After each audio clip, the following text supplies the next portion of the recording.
Hey everybody, so today I'm back on the EV chargers. I'm going to Craigavon to install a Hypervolt 2.0 for Tim. But just wanted to get a quick chat to you this morning and maybe explain just a bit about FCS and who EVCNI are. FCS is obviously my firstborn child and first love. We're an electrical contractor who do inspection and testing. We specialise really in it. We also do thermography and ultrasonic inspection, nets, and electrical installation, all that type of stuff.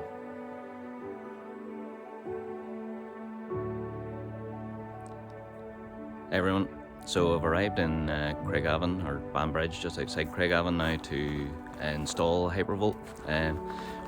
Spin you around here and see, this is where our installation is going to go. I'm going to take you through it, try and explain some details on it and explain why we went with a Hypervolt and how we do the install. So this is what we call the meter box or GRP enclosure, which houses your DNO, NIE in Northern Ireland meter. And this is when we ask for a photograph of your main incoming fuse or your meter or your main isolation. This is where it is, and this is what we're looking for. The details from this, as you can see here, the DNO fuse says 100 amps. I know as an electrician, or most guys will know, it's actually probably an 80 amp fuse inside this. But we take the rating as is because of these tamper seals. We're not allowed to pull the fuses. But yeah, power goes through your fuse, incoming, into your meter. So you can see your meter here, your meter tails, and into your main isolation. Now this system has a separate earth. So if you see your earth coming in separate, it's more than likely a TT system, which means it's got an earth spike. And that would be found more in the country or outlying areas, not maybe a town or a town centre. So just to let you know, if it was a TNCS system, it would have a combined earth off the neutral. You would see your earth actually leaving here and going into this ESCO Henley block. But because we've got the separate earth, this is a TT system, and because it's a TT system, it has, you can see that now, 180 amp, 100 milliamp main switch. So this switch is to protect the whole installation, the whole house. Is protected by this one RCD here. Tails going out will go to our consumer unit, which is actually at the far side of the house here. But for the purpose of your EV installation survey, this is your meter cabinet, main fuse, your meter, and your main isolation. Okay, we'll move on now. So here we are now at the client's consumer unit. So if we ask for a photograph of the consumer unit fuse box area, it's possibly a photograph of these up and down so that we can see the circuitry. Photographs of all these bits and pieces because they're all important. Photograph here, this is your main tails coming from the meter that I just showed you into these blocks and then feeding out into these consumer units. We have earth in here, and we have this earth in here, which I am guessing it's not labelled. It doesn't need to be in a house, I suppose, but gas, water, all our sub-bonding. We'll check that through in a minute or two. But yeah, so if you're asking for consumer unit or fuse box photographs, this is what we want to see.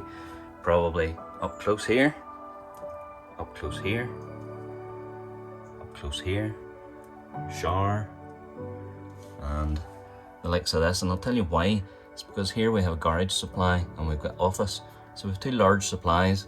This whole board is nearly populated with 32 amp breakers. It's all our sockets and all the additional stuff. It's quite a lot of load. We can see here also that we've got a B40 for a shower and a B32 feeding the garage from here. So there's quite a lot of load additional to what's here for the house.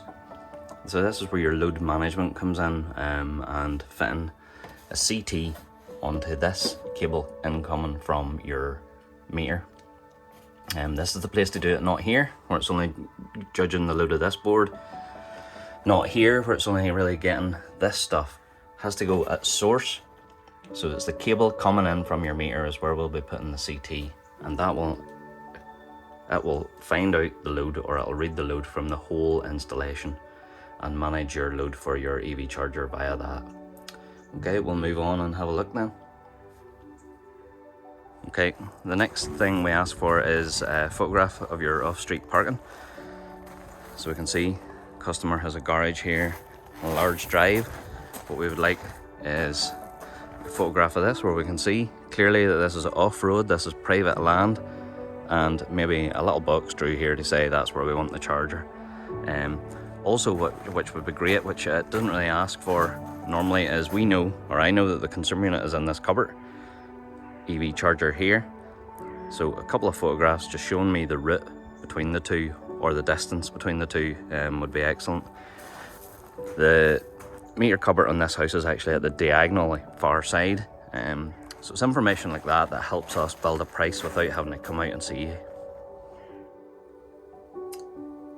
So I have installed our 6mm high tough cable, which is going to be going on the RCD, and we have our data cable here for our CT.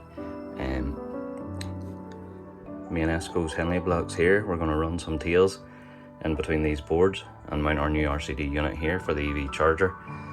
We always go separate. There probably are spare ways here in these boards, some of them even down here, but we just prefer to put on our own metal enclosure.